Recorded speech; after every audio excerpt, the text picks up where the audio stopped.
Bonjour donc à toutes et à tous. Ce matin, focus sur les tensions et les enjeux qui traversent le globe et touchent directement l'économie et la société. Aux États-Unis, Donald Trump prend le contrôle du pétrole vénézuélien et s'attaque au marché immobilier, tandis que le marché du travail montre des signes d'essoufflement et que la publication des données économiques est perturbée par les retards administratifs. Pendant ce temps, en France, le budget 2026 reste bloqué et le gouvernement envisage très sérieusement de recourir à l'article 49.3 pour passer en force. Résultat, entre stratégie énergétique, pression sociale et incertitude politique, retour sur les 6 actus qui façonnent l'agenda économique, politique et géopolitique de cette matinée.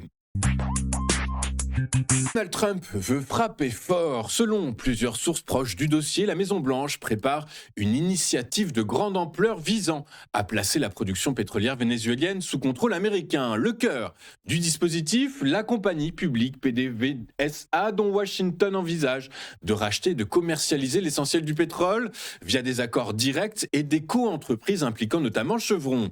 L'objectif présidentiel est double. Économique d'abord, c'est-à-dire faire baisser durablement le prix du baril vers les $50, un seuil que Donald Trump juge idéal pour les consommateurs américains. Le second, c'est géopolitique, puisqu'il considère qu'évincer la Chine et la Russie est aujourd'hui une priorité, puisque les deux pays sont les premiers bénéficiaires du pétrole vénézuélien et donc réaffirmé par là l'hégémonie énergétique des États-Unis sur l'hémisphère occidental. Mais cette stratégie se heurte à plusieurs contradictions majeures. Le pétrole américain s'échange déjà autour de $55 et une baisse supplémentaire fragiliserait l'industrie du schiste, pilier du soutien politique de Trump.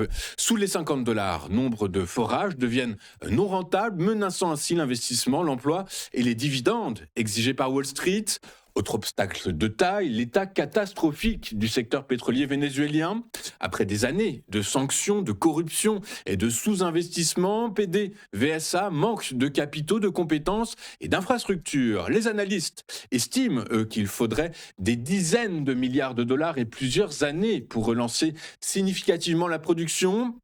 À ce stade, Chevron reste la seule major américaine réellement implantée sur le terrain. Et donc, dans l'immédiat, Washington avance par étapes. Les sanctions seront levées de manière ciblée pour écouler entre 30 et 50 millions de barils déjà produits. Le pétrole serait ensuite vendu sur les marchés internationaux par des négociants comme Vitol ou bien Trafigura, les recettes étant temporairement conservées sur des comptes américains avant redistribution aux autorités intérimaires vénézuéliennes. Au-delà du pétrole, cette offensive marque également un tournant stratégique. Donald Trump ne parle plus seulement d'indépendance énergétique, mais de domination, une diplomatie du baril assumé où l'énergie devient un instrument direct de puissance, au risque de tensions durables sur les marchés, d'un retour du pétrole comme arme géopolitique centrale.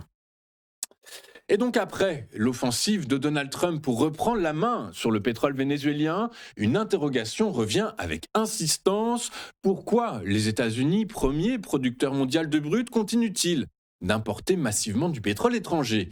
La réponse est moins politique que technique. La révolution du pétrole de schiste a transformé, vous le savez, les États-Unis en géant énergétique, mais elle a surtout produit un pétrole léger et peu sulfuré. Or, l'outil industriel américain n'a pas été bâti pour ce type de brut, puisqu'environ 70% des capacités de raffinage concentrées sur la côte du golfe du Mexique ont été conçues il y a plusieurs décennies pour traiter des pétroles lourds et acides comme ceux du Venezuela, du Mexique ou bien encore du Canada. Ces raffineries très complexes, dotées d'unités de coquefaction et d'hydrocraquage, ont besoin de ce brut lourd pour fonctionner à plein régime et maximiser la production de carburants essentiels comme l'essence, le diesel, le kérosène ou bien encore l'asphalte. Sans mélange adéquat, le rendement chute et les coûts augmentent.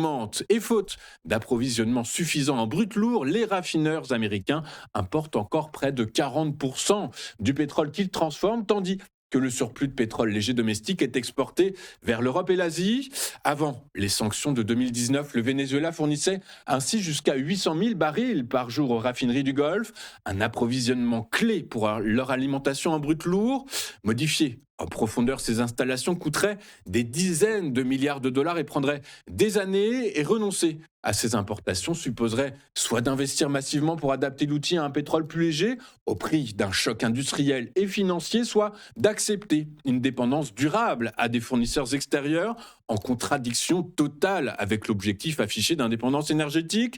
Et bien dans ce contexte, le pétrole vénézuélien n'est pas une anomalie, mais une pièce manquante de l'architecture énergétique américaine et un levier stratégique majeur pour Washington. Le président américain Donald Trump a annoncé hier son intention d'interdire aux grands investisseurs institutionnels d'acquérir davantage de maisons individuelles aux États-Unis. Ce sont, dit-il, des gens qui vivent dans des maisons, pas dans des entreprises, a-t-il écrit sur les réseaux sociaux, précisant qu'il demanderait au Congrès de codifier cette mesure. Depuis la crise de 2008, des acteurs comme Blackstone, JP Morgan Chase et d'autres sociétés d'investissement ont massivement acheté des maisons pour les louer, alimentant ainsi la hausse des prix immobiliers dans plusieurs villes, notamment Atlanta, Jacksonville ou bien encore Charlotte, où ils contrôlent, tenez-vous bien, plus de 15% du marché. L'action de Blackstone a chuté de près de 9% hier après ces annonces. Cette décision intervient, notez-le, dans un marché immobilier en crise, avec des prix ayant grimpé de près de 55% depuis début 2020, une offre historiquement faible et des taux hypothécaires supérieurs à 6%. De nombreux vendeurs conservent leurs anciens prêts à taux bas, limitant encore la disponibilité. Et si certains élus des deux bords soutiennent l'idée pour protéger les acheteurs individuels, des experts soulignent, eux, ces limites. Cela ne résoudra pas le problème d'accessibilité au logement. Cela pourrait stimuler les achats, mais au détriment des locations, expliquent les analystes. Trump a également promis de présenter d'autres propositions pour l'accessibilité financière lors de son discours au Forum économique mondial de Davos, prévu dans 2 semaines, alors que le débat sur l'intervention des investisseurs institutionnels sur le marché immobilier américain s'intensifie.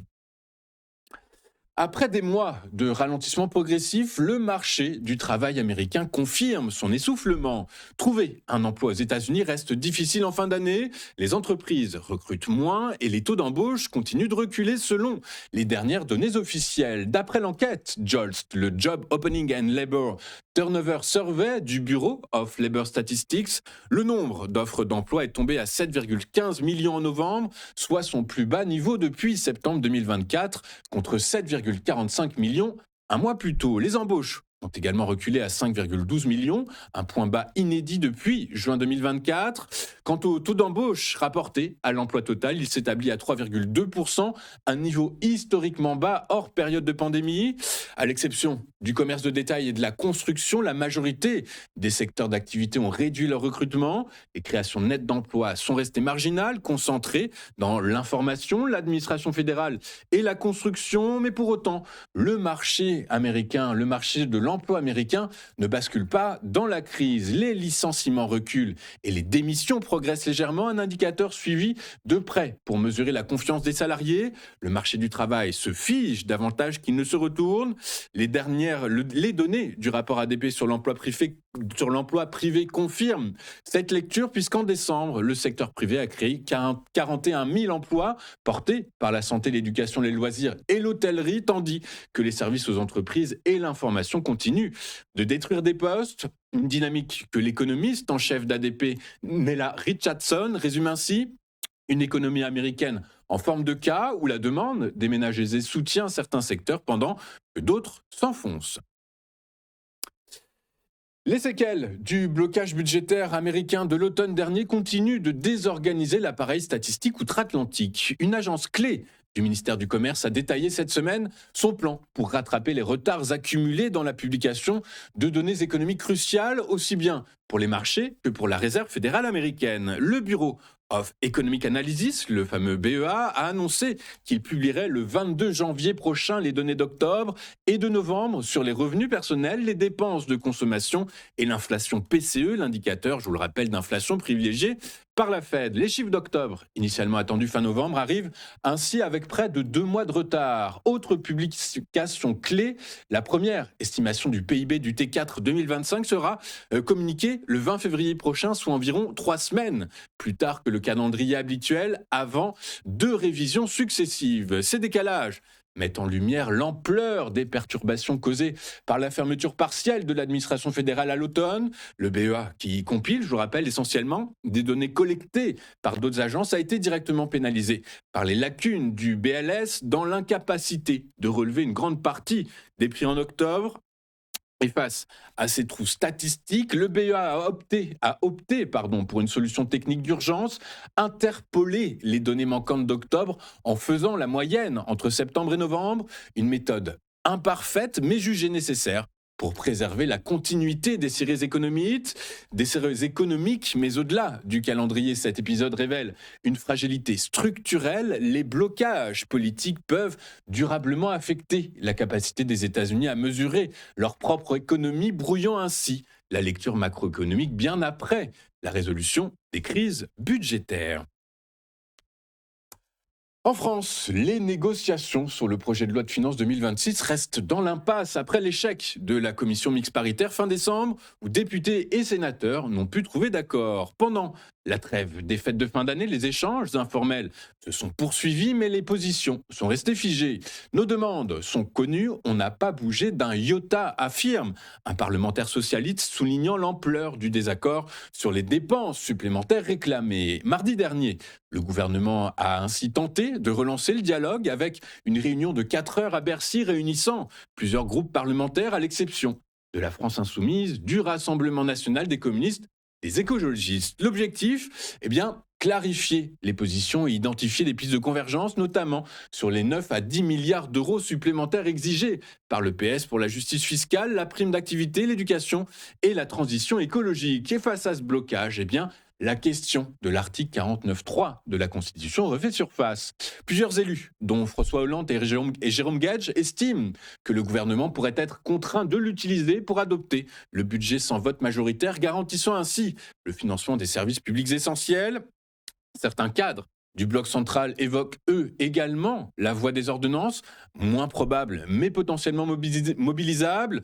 L'examen parlementaire du projet de loi de finances 2026 est prévu sur 2 semaines, du 12 au 19 janvier, dans 2 semaines, du 12 au 19, mais sans accord rapide, le gouvernement pourrait devoir recourir au 49.3 afin d'éviter des reports et des tensions politiques avant les municipales. Pour Sébastien Lecornu et l'exécutif, la pression est double, concilier compromis parlementaire et efficacité budgétaire tout en respectant les impératifs d'un calendrier serré.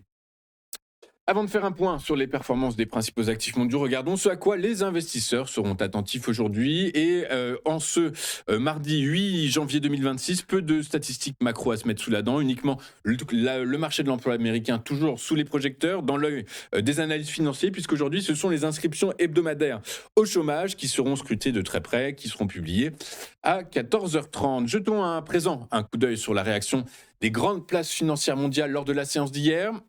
Et en Europe, les marchés ont terminé en léger repli dans une séance hésitante marquée par un contexte macroéconomique incertain et des tensions géopolitiques accrues.